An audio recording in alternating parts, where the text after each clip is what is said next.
warm welcome to everybody. We would like to wish everyone a good morning, a good afternoon, or a good evening, depending on where you are in the world. My name is Jamie, and I'm one of the co-founders of Safeopedia. Safeopedia's goal is to support the EH&S professionals, operational folks, and any safety-minded individuals through free educational content, tools, and resources. A huge thank you and a huge shout out to those dedicated professionals for the great work they do on a daily basis. Today, we're very proud to present Take Your Safety Culture to New Heights. This Safeopedia webinar has been made possible by DiVal Safety Equipment. It's now my pleasure to introduce to you today's presenter, Dale Lesinski. Dale is the Vice President of Sales and Training for DiVal Safety Equipment in Buffalo, New York. DiVal Safety is an international leader in safety supplies and training. Dale has been a keynote and featured speaker at the National Safety Council, ASSE, and OSHA VPPPA national and regional conferences, as well as dozens of local and regional safety conferences. He's also a guest lecturer for the undergraduate and MBA programs at several Western New York colleges and universities. He has earned the distinction of a master communicator through his ability to incorporate his areas of expertise in sales, marketing, communication, presentation skills, public speaking, athletic coaching, and adult learning. Dale is also a qualified safety sales representative. Throughout his 25 years of safety sales experience, he has visited and toured over 1,000 manufacturing plants and job sites that include virtually every aspect of industry, construction, municipality, and utility. He's a member of the National Safety Council's Executive Board and an active member of the American Society of Safety Engineers. I now invite you to sit back, relax, and enjoy the presentation. With that, Dale, take it away. Okay, thank you, Jamie.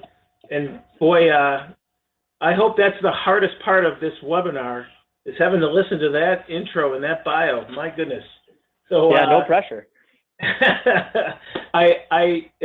Jamie and I have talked about it in the past, and it's one of the most uncomfortable parts. And these webinars are no easy challenge. I know everybody's got a very busy schedule, and their plates are always full, and their intentions are always great to jump onto webinars. And at least personally speaking, I have a hard time not clicking into my emails and so on. So I promise I'm making every effort to keep this moving along and keep it relevant, and also a pretty easy lift.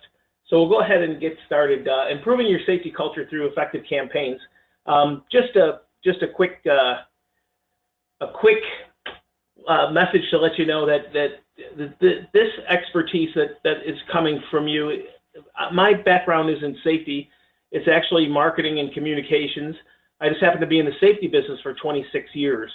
So, you know, I certainly have my share of safety information and background, but kind of my DNA is that marketing and communication side.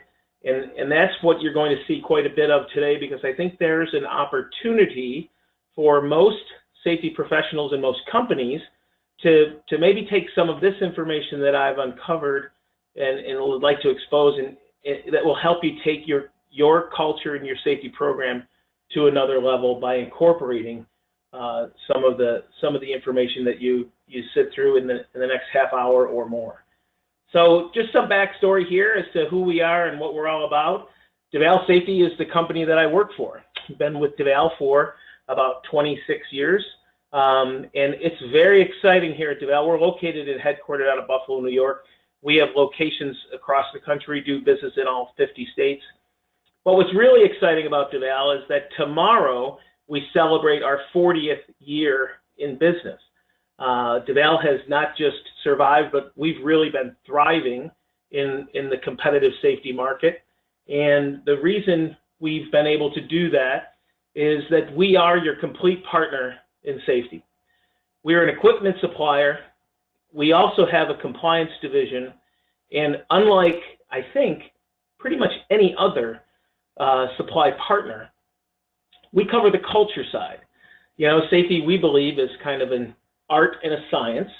The science side being the compliance and regulatory, getting your CFRs PPE, rules, regulations, procedures.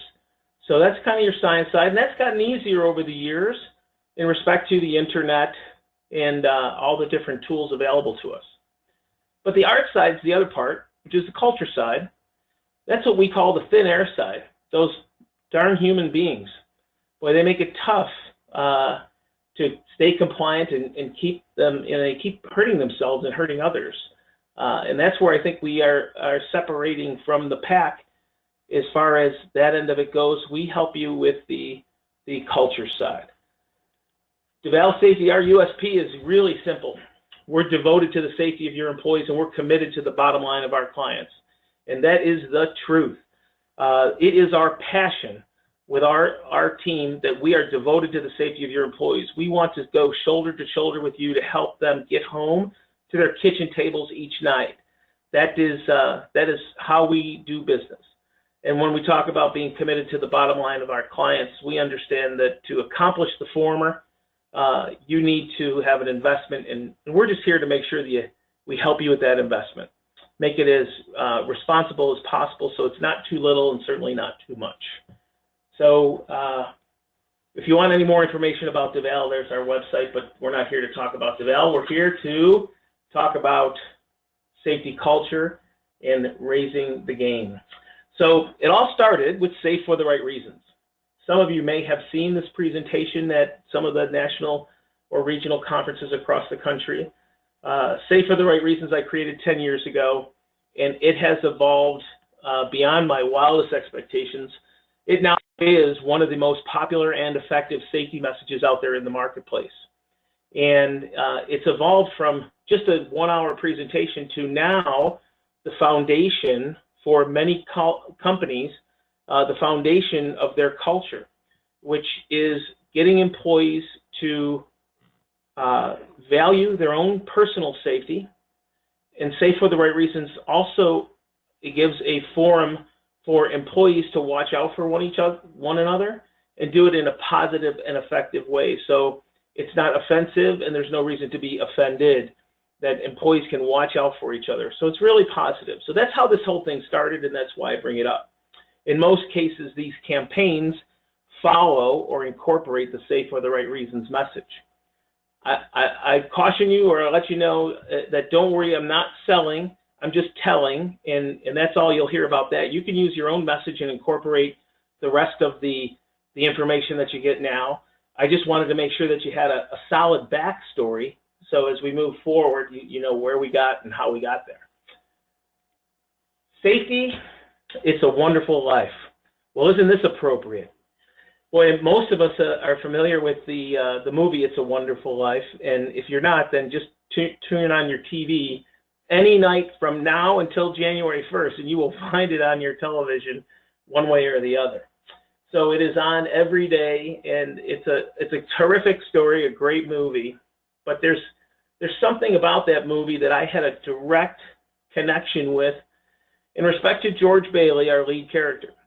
George was a person who gave of himself always for the benefit of others. And he had an opportunity to see what life would be like had he not been around. And he got an opportunity to see just what a profound effect that he had on the lives of so many and the actual whole town. So it's pretty neat. And the direct correlation is just like Jamie gave that shout out in the beginning, for those terrific safety professionals that give so much of themselves for the benefit of others.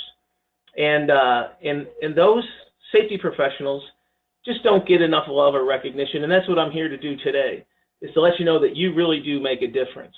And unlike George Bailey, we don't have guardian angels, so we don't get to see the accidents that you've prevented, but boy, you have to believe that you are making a difference in the lives of so many and sparing carnage for so many family members and so on. So much love and respect to all the safety professionals out there. You really do make a difference, and I'm hoping some of this information is going to help you continue on your quest. So the top reasons why these initiatives fail. Now we're getting into safety campaigns or a safety initiative that you're trying to implement. So the top reasons why they fail is that there are competing priorities within your organization. A lot of times that priority, of course, is production, and that's very, very real. There's a lack of, there's a failure, a lack of buy-in or support, and sometimes that may show up, there's plenty of support in the front end, but as we move along, we start to lose steam, and we tend to lose steam even, you can lose steam for different reasons. Hey, it's working, so we can back off, or hey, that hasn't worked so far, so why would we pour more money into it? So the lack of support or buy-in is an important one, but the most important one is there's no plan for sustainability. We have a great idea. There's a ton of excitement. We can get that buy-in and support. We can even get some priorities to move to the top. But if you do not have a plan, an organized plan for the sustainability of that message or that initiative, it tends to wean off. So those are some of the things that we're going to talk about so we can avoid them when we put together our programs. And through my experiences with many plants, there are 4 major influences in respect to these initiatives or these campaigns that will either be dependent upon their success or the degree of their success, or I guess the degree of their failure. So we'll talk about organizational safety structure, employee communication and the connection with those employees, engaging your employees, and then we're going to talk a little bit about the marketing approach to safety, marketing your safety message. When you boil it down, we're all safety marketers, marketing that message. It's just a matter of whether or not we're influencing your employees and influencing the market to what we're trying to get them to receive. So first and foremost, your safety structure. I don't know if any or some of you may be familiar with sponsor, agent, target, but this is not my idea. You can Google it on the internet and you can get some white papers on it. But it basically turns into 3 main components. Your sponsor is leadership, your agent is your safety manager, and your target are your employees. So we're going to break this down a little bit, but before we do, I just have kind of a problem with that agent. That I couldn't come up with a really good image for a safety manager or safety director. So let's just go with a superhero, because they're more like a superhero than a hard hat guy. All right, so sponsor, agent, target. So again, this is your organization right here. You have your sponsor, your leader at the top. You have your employees here at the bottom. This is the entire org chart that files down with all the different titles. And then you have your agent, which is your safety professional. In many organizations, the sponsor will say, we are going to have a safe company. I want to be 100% compliant. I don't want anybody to get hurt. I'm going to bring out my checkbook and we're going to do this. And I'm going to employ the agent, the safety manager, to help get this done. And that's traditionally how the message would get dispersed. Now, through this corporate ladder here, at the very top, you have what I call the acronym group. So these are your CEOs, CFOs, VPs. Then you end up in the division managers, plant managers, department managers, and ultimately right down to frontline supervisors. And like we talked about, the conventional approach is the sponsor makes the declaration of the initiative, the agent is to carry it out, and the agent carries the message to the target. The problem with this is that, I'll give you the condition, and then we'll talk about how we got there. The safety manager schedules training for 30 employees on Thursday. On Thursday morning, he walks into that room, or she walks into that room, and finds there's only 6 employees, and there's been 30 have been set up. This has been planned, organized, and when they walk in, there's only 6 people. So after they go back, after the training's over, they go back out and talk to the supervisor and say, hey, I was supposed to have 30 people in that training session. I only had 6. What's going on? Well, the supervisor says, listen, I don't know about you, but we're behind in production, and I have metrics to hit. I can't afford to pull those people off the line, so they've decided that it was more important to do production than send them to safety. You see, that happens quite a bit. The other big problem is the supervisor can let the agent know, just so you know, you're not my boss anyway. I don't report to you. So that's where it's been allowed, and that is a major condition. You see, supervisors do what's important to their managers, and their managers do what's important to the plant manager, and the plant manager does what's important to their superior. So we need to make sure that this message gets changed, and the way we do that is the sponsor gives the message, the agent moves to the top of the list, but the sponsor gives the message directly through the entire enterprise, right down to the target employees. And somewhere along the line, it has to be crystal clear to every single line in the org chart that safety is a top priority and a top initiative. It is as important as production, and it has to be put into, ideally, metrics, and also should be put into performance conversations and compensation plans if possible. The sponsor makes this declaration, explains to the target and everybody in between, and then also lets them know, by the way, I will be employing the safety manager, and they will, when they speak, they're speaking for me. So it's really important that we make this shift. So now we have, most importantly, the managers and people in charge owning the safety message, not the safety person owning the safety responsibility. And the most important part in this whole chart are these frontline supervisors. They're the biggest part of the entire chain. They're the ones that are face-to-face, shoulder-to-shoulder with the employees all day, every day. So it's imperative that they have some training and complete understanding of what we're trying to solve.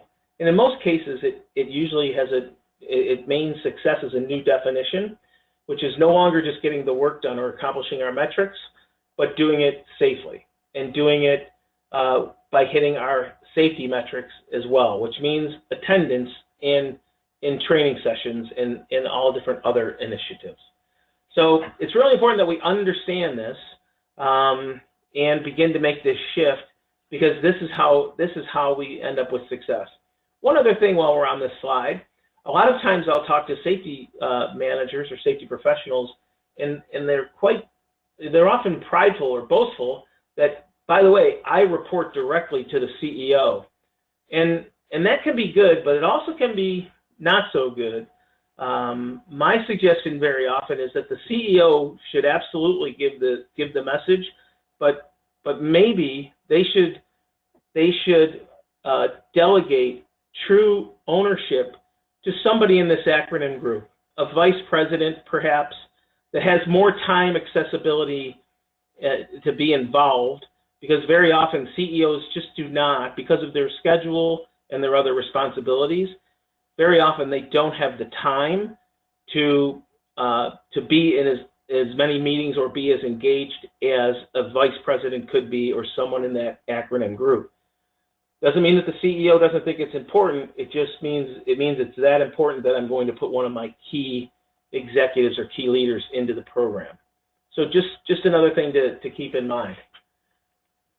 So when we talk about those supervisors, here's why we tend to have a struggle with them, and why they tend to be a weak link when it comes to some of the safety initiatives. They're very often production priority. You know, that's again, that's what they're measured on, and I run into a lot of companies where, hey, we really are dedicated to safety because we have a safety message before we start every meeting. And I just caution you that just take a look around the room, and if that safety message is when people are kind of tuning out, powering down their cell phones or answering one last email. Very often those become kind of white noise, and it just means I've got 1 minute before the real important stuff starts. So keep that in mind because our actions speak louder than our words in that case. Those supervisors may not value safety. Very often supervisors have been put into a supervisory role because it's been a promotion. They've been an awesome producer. They never call in sick. They always get things done. In fact, I can hand them the hardest challenge, and somehow, some way, they get it done. And even if it means taking a few safety shortcuts, but they manage to get it done. So they may not be your greatest advocate for safety because it may come natural to them, and they don't necessarily value safety. They look at it as it gets in the way. Right? Safety can be a big obstacle as far as it slows us down, those types of things. And those meetings take time. But here's the deal. The supervisors must be part of the solution. So what we have done is when we work with companies, we sit down, explain this, and then we bring the supervisors in and we explain to them, here's what we're trying to accomplish, and we give them the problem and the challenge, and we ask them to solve it. So they move to ground zero as far as solving this problem, and we give them ownership to do it, as opposed to being the last link in the chain now. Now they're the first link as to, here's what we need to do. We need you to help us with this safety message. We need to get everybody through their training, and we need you to be the role models and the advocates for the safety initiative and our safety message.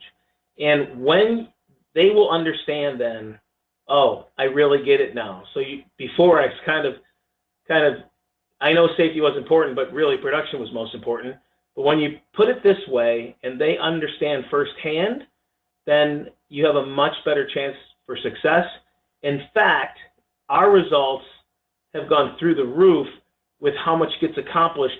These are really smart people, sharp, hardworking people. And when you give them a challenge, they love to take it on, and they'll come through for you in most cases. So we've had tremendous success, but very often the supervisors have been overlooked.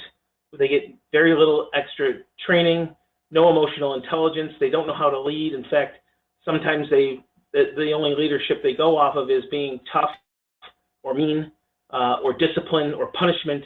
So we offer some of those things into this whole program. So it works out really great. Really good. So that safety structure, we've got to see where you fall, and we've got to make sure we make that shift with the sponsor agent target. Number two, communication and connection, right? So you've got to brand your safety message. When you come to branding your safety message, you know, the branding is important. This is the sales and marketing side of it.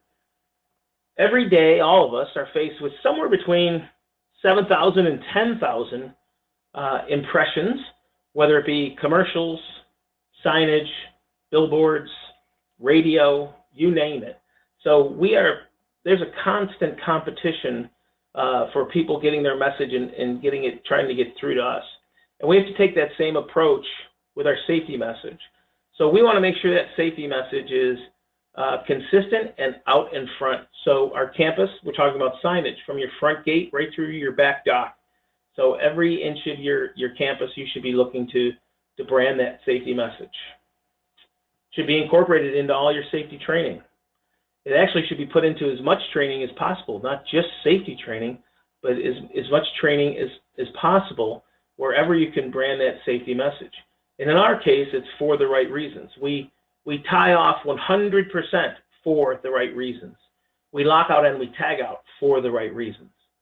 So that's a good example of how we're talking about incorporating things into the messaging. Any of your company events, if you have celebrations or milestones, picnics, safety stand-downs, you name it, but all of your company events, don't treat them as independent events. Treat them as opportunities to continue your branding for your safety message. And then when it comes to any promotional items, there's a couple things here. Some of you may already utilize or have clothing type of scenarios, uniforms, etc. Get that slogan, that safety message onto that clothing or uniforms. Other times you may be, like we talked about, going up to the company events or the celebrations. If you're going to be giving out mugs, hats, coolers, pens, you name it, make sure you incorporate that safety message every chance you can. Every single impression, it should be in lockstep with all of the different opportunities you have out there to get your message and your branding to your employees. Create a sense of identity. So now we're trying to connect with those employees, and we encourage group behavior. Your company and departments are like neighborhoods. Here's something to consider. Especially if you happen to work for a big company that has a lot of employees, when I travel the country, people ask where I'm from. I let them know I'm from Buffalo. But really, when you break it down, I'm not from Buffalo. I'm from Clarence. Clarence is a suburb about 18 miles outside of Buffalo. But Buffalo is the largest city nearby. And I'm really not even from Clarence. I'm really from Spalding Lake. That's my subdivision. And that's where I live. I mean, that's my neighborhood. And St. Mary's is my parish. And Clarence High School is where my kids go to school. And that's where everybody knows me. So that's really where I live. I mean, that's where people know me. And it's the same thing when it comes to your company. If you have a company that has 1,000 employees, and let's just say it's Acme Corp, you may work for Acme Corp, but really you work in the melt shop, or you work in receiving, or you work in the cold end. And usually, for most of us, we work with somewhere between 12 and 24 people that we interface with all day, every day. And that's really where we work. That's our neighborhood. So one thing that you want to consider is that those groups should be identified and be treated with a sense of community, because if the company can only go 30 or 60 days before they change the sign, because that's as long as we can seem to go without a lost time, then it's kind of demoralizing, because our department's gone 6 years without ever having an incident. So I don't want to be lumped in because there's another department out there that doesn't get it. So I'd like to have some sort of sense of identity as, hey, we get it over here. We're doing a really good job, and it's important that you do that. It's much like the crime rate when you see different cities, and if you happen to live in that city, you know, well, yeah, that's all on this one little part of town, though, but it gets lumped into the entire city. Your neighborhood's completely safe. You have neighbors that watch out for one another, and it may be the same thing in your departments. So you should create a sense of identity and a sense of community inside, and allow those departments to take a lot of pride in what they're doing until the other areas that are having problems, until we can get those turned around. So just keep that in mind, and there's ways to do that. Now we need to get those employees engaged. And like Jamie mentioned in my bio, I've done a lot of coaching, teaching, training, and a lot of coaching, certainly, especially from 5-year-old girls softball to high-end high school boys hockey. So right to 19-year-olds that play at a very high level. And every team I've had, every company I've worked with, every group I've had, I've run into this 20-60-20 rule. Some of you may be familiar with it. With every group I had, there is 20% of them that get it. Hey, if that's a good idea, I'm willing to help. Let me know what I can do. I'll be here to help you. And then there's 20% that's at the bottom. Not much help at all. In fact, some of them are saboteurs. Some of them aren't interested in helping. Some of them are just pains in the neck, right? And then in between, you've got that 60% that falls either towards the top or maybe a little bit more towards the bottom, or they're right in the middle, kind of tepid. Well, when we have these initiatives, as a rule, most companies tend to focus on, well, you answer yourself, where do you tend to focus on? Most tend to focus on the bottom 20%. They tend to focus on the bottom 20%. Every team I've coached, those few kids that wouldn't pay attention And you have to go now and give them extra attention to reteach them the drills because everything got blown up because they didn't pay attention the first time. They're unruly. They're a pain in the neck. You've seen it in some of your training, some of your sessions. You have to stop the class to the detriment of the other 80%. You have to stop the class and address this bottom 20. I'll tell you how good this bottom 20 is. This group can stop really good ideas before they ever leave the conference room. Because you'll sit there with your group of peers and say, hey, this is a great idea. And someone's going to chime and say, yeah, it's a great idea, but I can tell you right now, so-and-so and so-and-so are never going to go for it. And that's unfortunate. So they can stop ideas right in the conference room. The answer is you have to focus on the 60% in the middle. You see, some of them are up here towards the top, and they're going to come along pretty easily.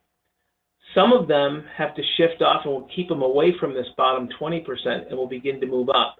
And once you get a little bit of momentum, more and more people will begin to float towards the top and get in lockstep and get engaged with you until you have a model that looks a little more like this.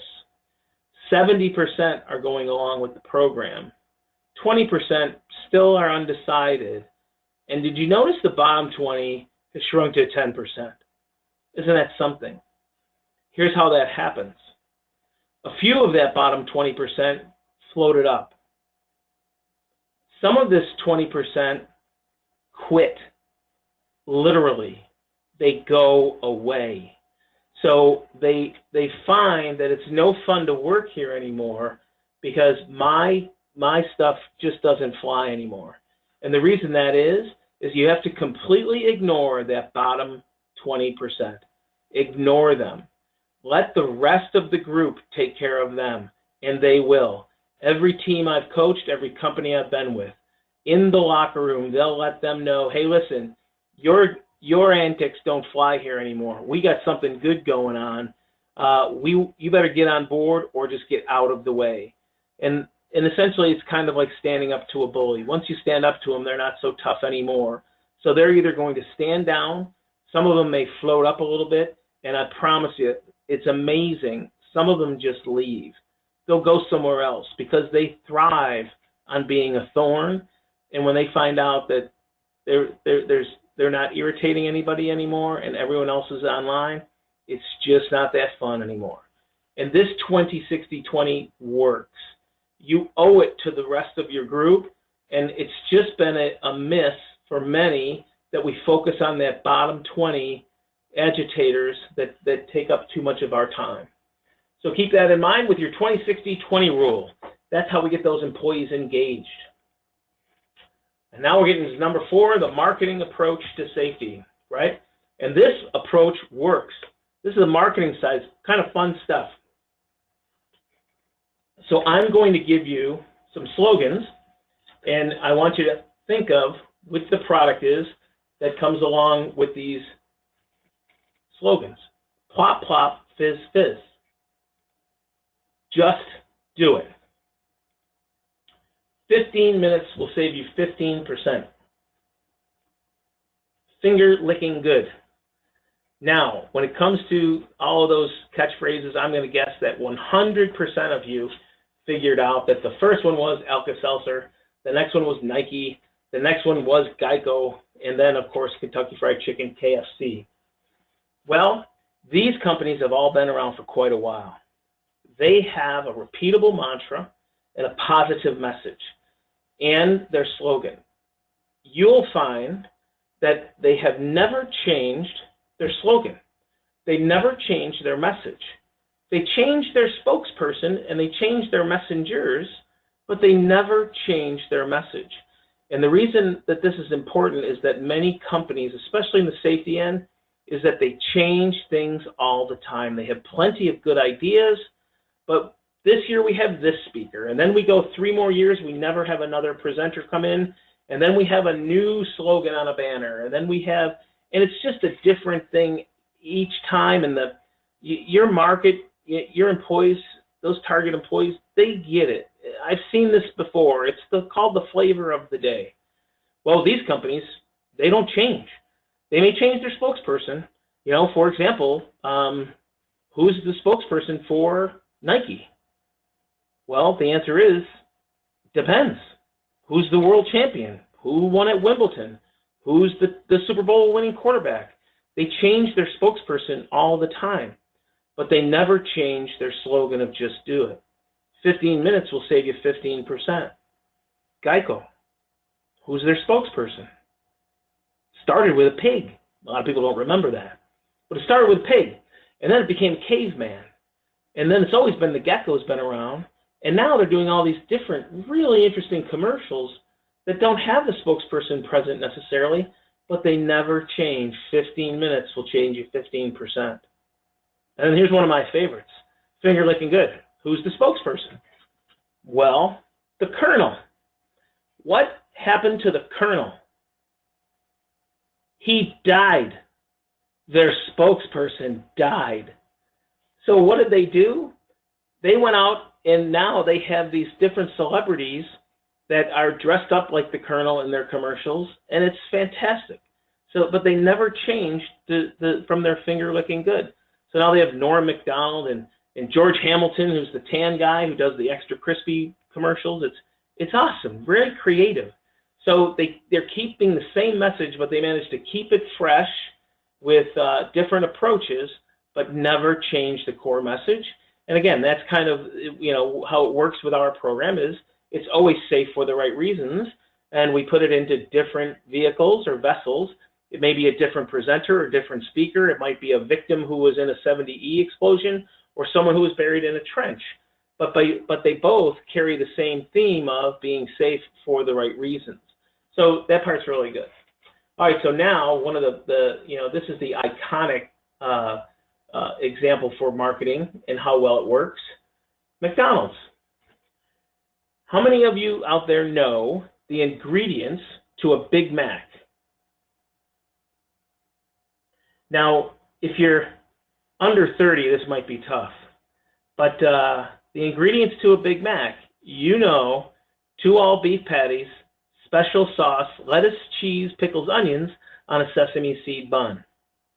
Now, do you understand that that commercial was run over 40 years ago? 40 years. That isn't a slogan, that's a recipe. And many of us can recite it verbatim.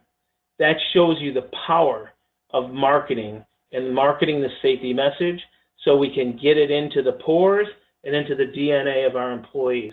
So it rattles right off like 2 all-beef patties, special sauce, lettuce, cheese, pickles, onions on a sesame seed bun. This actually works really well.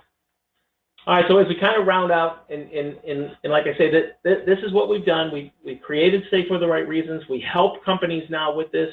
We go in and give them kind of an education as to here's where a lot of the misses are. Where do you fall?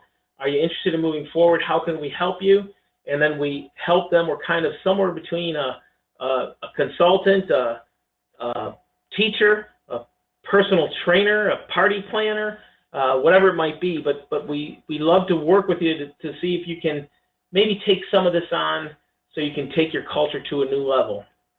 The key campaign components really consist of a commitment from your sponsors. And when we get that commitment, what we do is we get a commitment. We set up with a budget, and we're asking for that budget for a 12-month period. We don't want to ask for the keys to the car every single time we want to go out. We want to get this set up as to, hey, we have permission to use the car whenever we want during these time periods. So a commitment from the sponsors so they don't lose any steam or lose any stick-to-itiveness. I'm going to throw in one of my analogies. If you haven't figured it out, I love analogies. What happens a lot is these initiatives or these campaigns tend to be like dieting. If any of you have ever tried to lose weight and you had that week, boy, you ate like a bird. You followed everything super strict. In fact, you got 2 extra workouts in this week. And you can't wait to get on that scale on Thursday. That's weigh day. And when you get there Thursday, you're up 2 pounds. What? Are you kidding me? So what's the first thing you want to do? I know what I like to do. It's called beer and chicken wings here in Buffalo. I'm ready to eat some ice cream. What is the sense? Why keep doing this? And that's what happens. So you may start this process, and because you are working with a bunch of humans, you may have a couple incidents that happen right off the get. Well, you must keep the faith. I know if I kept on that diet, kept to the regimen, and kept working out, at the end of the year, that scale and those numbers would be where I wanted them to be. But you can't let little setbacks or any setbacks to completely derail you. So you must have a commitment from the sponsors. You have to have an annual commitment, both financially and also that they're going to assist. A repeatable mantra and slogan, like I say, in our case, it's safe for the right reasons. You may have Project Zero, whatever it is, but you have to have a strong positive message that's relevant to your employees, and use it as a repeatable mantra. Consistent theme, no flavor of the day. We just talked about that with Geico. Stick to it. The dedicated budget, which we talked about when it comes to that commitment. Planned activities, monthly, quarterly, and annually. These are important. We end up with something every month, and then we certainly end up with quarterly events. And one of the things that we do when it comes to quarterly events, we call them gate events. And here's a great example of one of our most popular and effective gate events. In the fall, in the spring, we need to change our clocks. And when we change our clocks, we're also reminded to do what? That answer is to change the batteries in our smoke detectors. So what we do in the fall time or the springtime is we have a gate event that has a tube. It's this cool reflective tube, just a cardboard tube that you would get a poster in. In that tube are two 9-volt batteries. There is a coloring book and also some safety tips on carbon monoxide, a coloring book for the kids on fire safety, and also a small first aid kit in a nylon pouch that goes in your glove box. And we hand those out, and here's how you hand them out. If you remember that org chart that I showed you, we get those leaders at the top. So we get the acronym group, the president, vice president, CEO, CFO, managers, plant managers, you name it. All those people are outside, and they're handing out those tubes as the employees leave or as they clock out. And they're told, hey, listen, when you go home tonight, please make sure you change the batteries in your smoke detectors. Take care of those families. They're counting on you to come home each and every night. This is really important. And we hand them out as they leave. The important part isn't the fact that you received those batteries. It's who gave them to you. And that's the messaging that really makes it impactful, is that, hey, this is unlike any other campaign that they've ever run before. They're really getting behind this. It's really powerful stuff. Doesn't cost much to do, and it's highly effective. Highly effective. And then, of course, a shameless plug. That's just how it goes. That's tied into your price of admission here. Safe for the right reasons, which is, like I said, the good part about Safe For is that it is a proven message and it's out there. So you're welcome to get more information on that. So as we get to the end here, it is a wonderful life, right? And it is a wonderful time of year, the holiday time. Very, very cool. So when you watch It's a Wonderful Life, and I hope that all of you do now in the next, we've got about a week and a half left or 2 weeks left, think about that analogy in the safety end and think about the role that you play and that you are George Bailey to so many, and you really do make a difference. And if you remember this part of the movie, the little girl hears a bell ring on the tree. And if you remember in the movie, every time a bell rings, an angel gets its wings. But I say, every time a bell rings, a safety professional saved a life. So maybe we can utilize this time of year when it's great to give thanks and count our blessings, and you get an opportunity to also take this message and hopefully fortify yourself and remember what a difference you do make for so many. So at this time, I just want to say thank you to everybody. Jamie, thank you. Thanks to Safeopedia for allowing me to share some time with you this afternoon. I want to wish everybody a very safe, merry, and happy holiday season.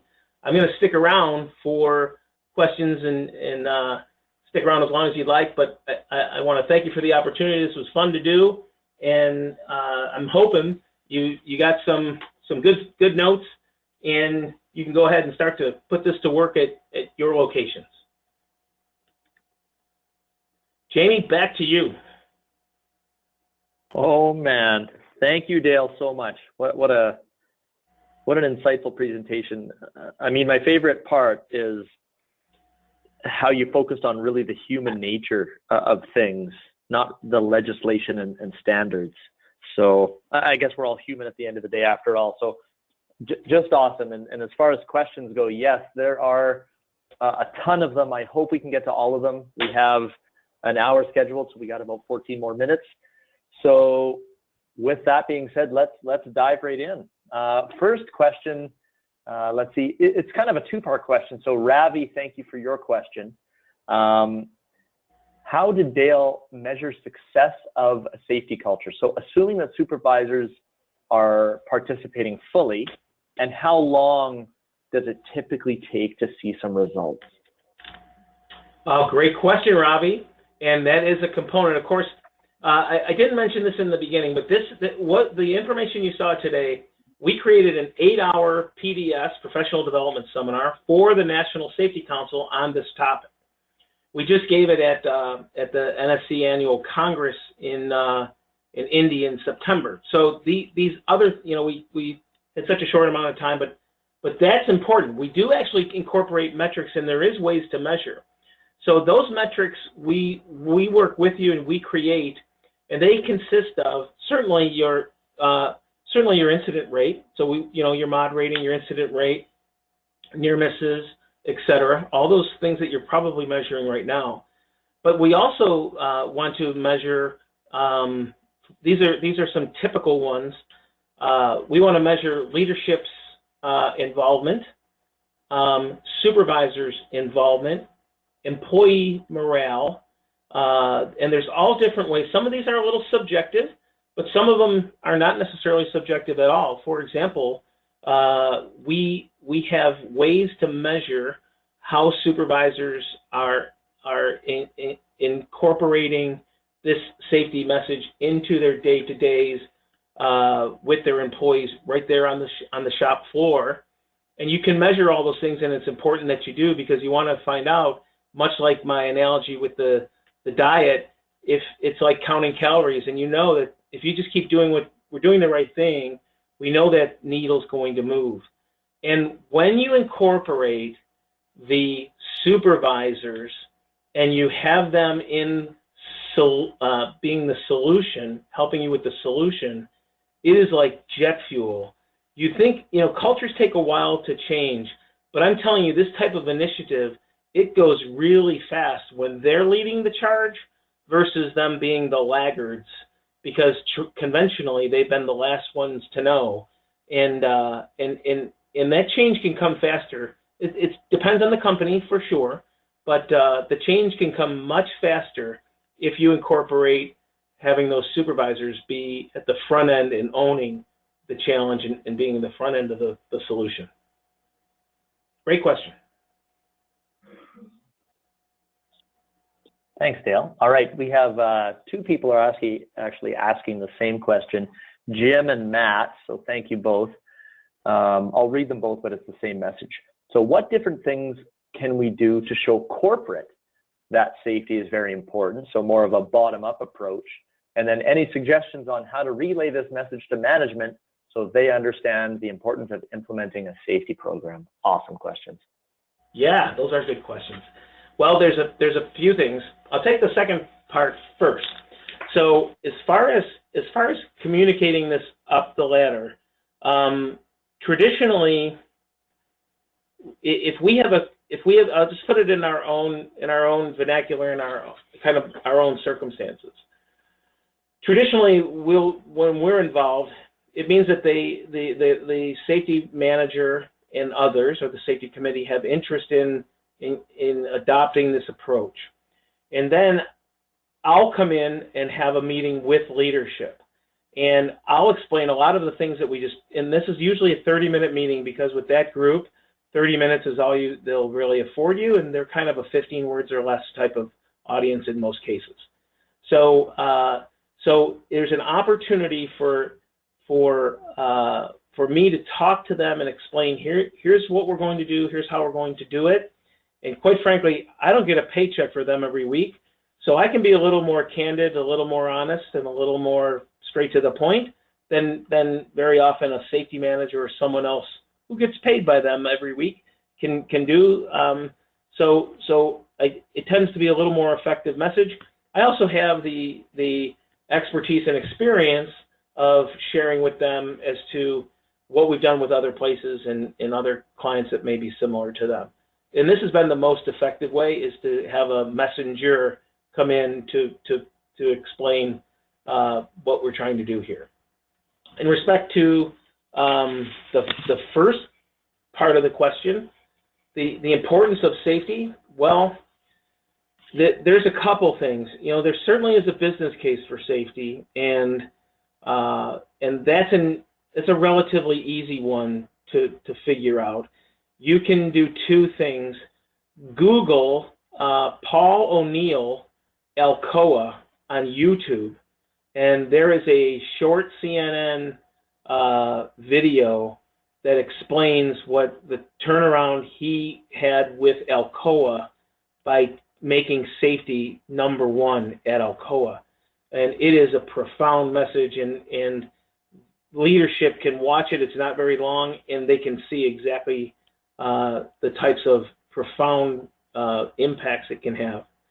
Number two is you can go to the OSHA website and just go to Safety Pays, and they have the direct and indirect costs for injuries and accidents. We utilize that as well, because they're paying out and there are costs. So that's the business side. We usually don't start with that. We're hoping that they understand the human side. You know, for every incident and injury, we just had a client that we've been working with.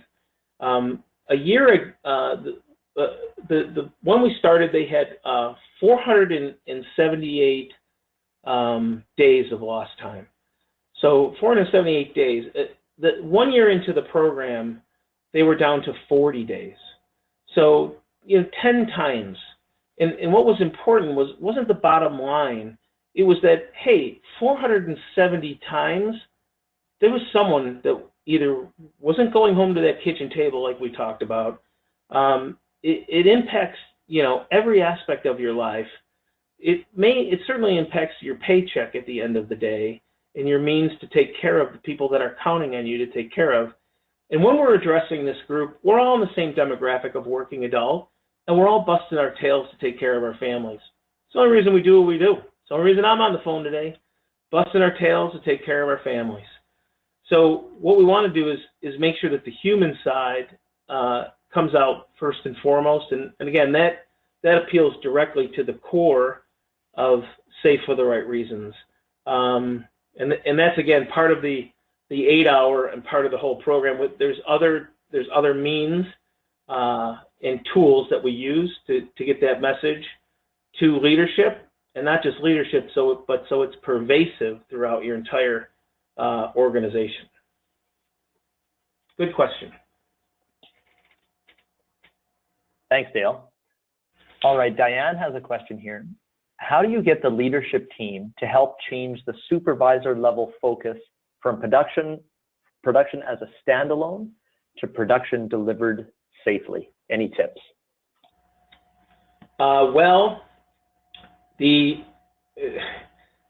most important way, there is no silver bullet, right? And every circumstance is different. But if you do have that meeting with leadership, and usually, I'll tell you here, Diane and Jamie, this is what we traditionally run into, is most companies want to do this. They want to get it right. And they spend enough money and invest enough time and effort and resources to get it right. They just don't know how to do it. And if you just take this approach, we know that we've seen results with this approach, and they haven't been doing it this way. They throw money at it, and they throw money at compliance, and we send more people for more training, and so we do all this different stuff, and they invest the money.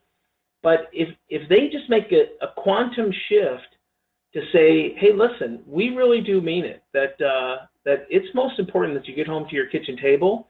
And the only way the message really gets through is when production stops because it's unsafe. And somebody had the guts to say, nope, we're not doing it. We're not going to do it. It's not safe. And then the person who had the courage to do that gets recognized positively as to say that was the right call. Production will be able to produce more widgets tomorrow and the next day, but we can't replace you, so you made the right call. Very similar to the company that has drivers out on the road, and well, if you're in Western New York, you know this. The weather can turn on a dime, and when that driver, again, these people we're competitive as human beings, and we would like to do a good job. Well, I'll drive through a blizzard, unsafe conditions, anything I can to have that white hat in the cavalry and get that last delivery off. But it's the person and the driver, the driving professional that says, it's not safe, it shouldn't be out here. And they either pull it over or shut it down and make that call. And then they get reinforced by their supervisor back at home base and then their manager to say that's the right call. We'll get the freight off tomorrow. It's better safe than sorry. And those are some of the actions. But the other analogy I'll use is what we do when we have this approach, Diane, is, like I said, everybody wants to do it, they just don't know how to do it. So they have this puzzle, and they do the corners and then all the edges, but the middle's really hard to figure out. Well, we get a chance to come in and we show them the cover of the box and say, this is what you're trying to get to.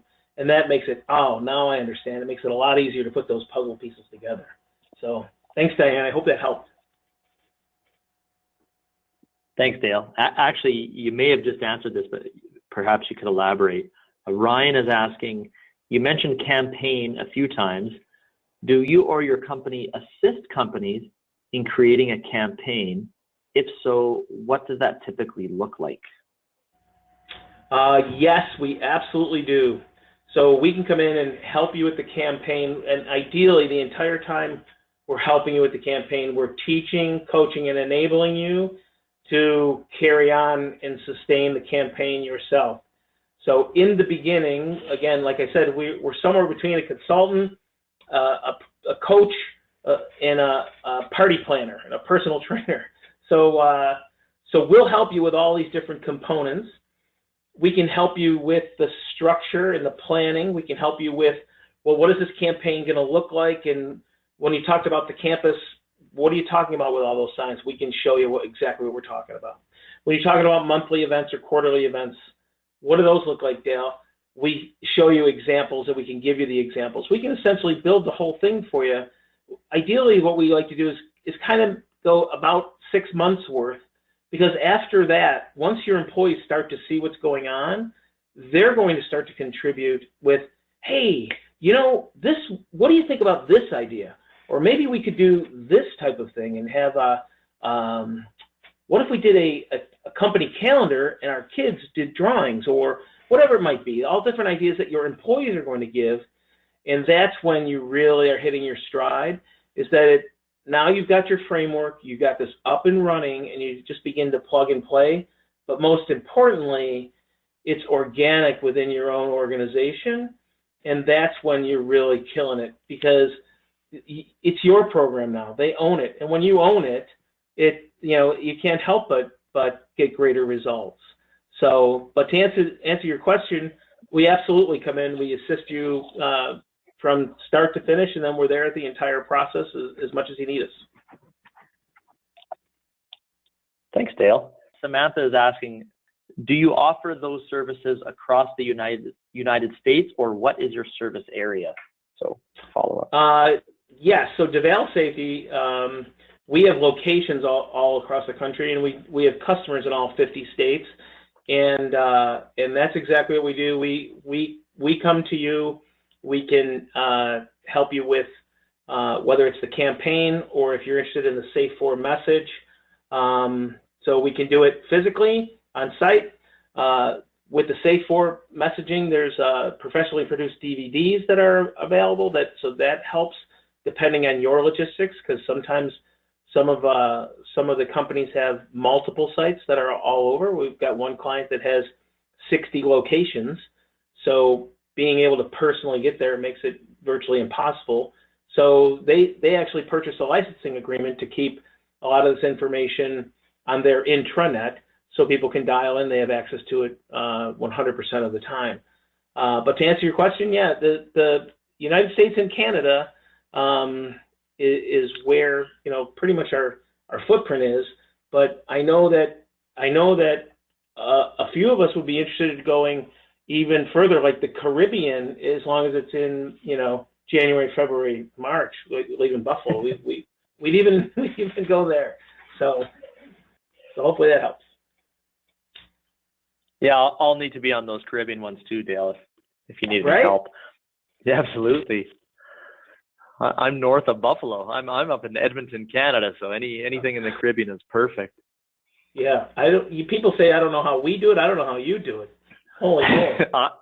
Yeah, join the club. I don't know how we do it either. Okay, there's 2 more questions, and then we'll cut right down to it.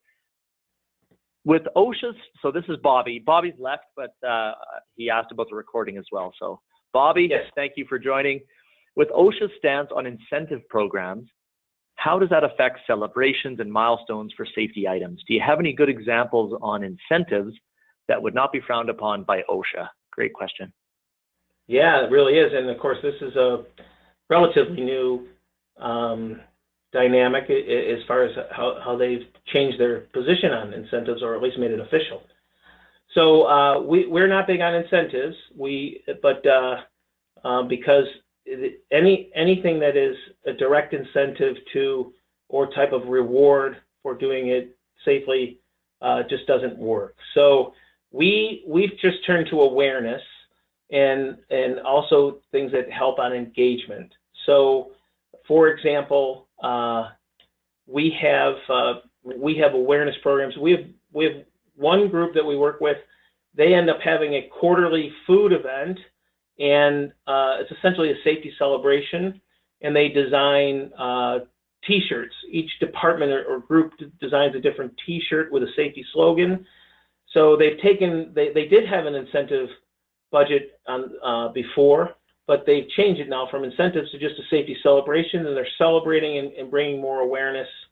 So that part has been the big shift. So anything that we can do to raise the awareness and not make it so it's just a reward for being safe or by performance is the key to staying away from that. And we found that that's been really no problems. In fact, it's great because it's all inclusive when we have those celebrations. All right, last question is from Daniel. What is the meat of your campaigns? Is it behavior-based safety, safety committee, safety management system? Can you elaborate a little bit on that, Dale? Yeah, that's a great question. So, like I mentioned, we're the thin air side of the business, and we're not a behavior-based program or approach, and but we are. Boy, this is a beautiful complement, especially with the Safe for the Right Reasons message. It's a beautiful complement to any program you already have, because it applies to everybody. It's universal, and that's the main approach. I would say, I'm not sure if I completely understand the question, but when it comes to the campaign part of it and keeping this thing going, one of the components is that we create, whether it's a campaign or a committee, a steering committee, that owns the campaign. They own the responsibility for the campaign and to keep it going. And when we assemble that group, it certainly can, it may take the entire current safety committee that might be on it, but it's important, or you may create a whole new committee that's specific to the campaign.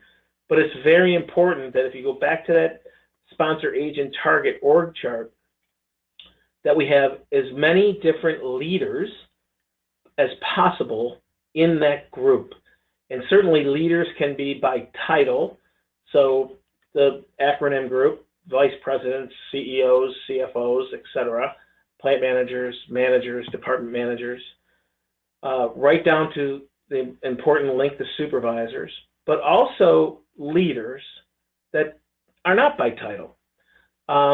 You know, in the lunchroom or in the cafeteria, there's a few people in that lunchroom that are influential when it comes to your occupational communities as to, hey, Roger, or hey, Karen, what do you think about this thing? Do you think it's going to fly? Do you think it's a good idea? You know, it's important to have some of those that maybe from your top 20%, but they're leaders amongst their peers, and it's great to have them in that team as well. And that team is an integral part to the degree of success and how fast that success comes when you're rolling out these initiatives. So hopefully that helps answer that question. That's it. So no more questions. Dale, really appreciate the time today. Audience, thank you so much for attending. Again, you have some homework. Make sure to Google Paul O'Neill Alcoa. Thank you, Dale, for that. So thank you, Dale. Thank you, audience. Take care, and everybody stay safe. Thanks, Jamie. Peace, everybody.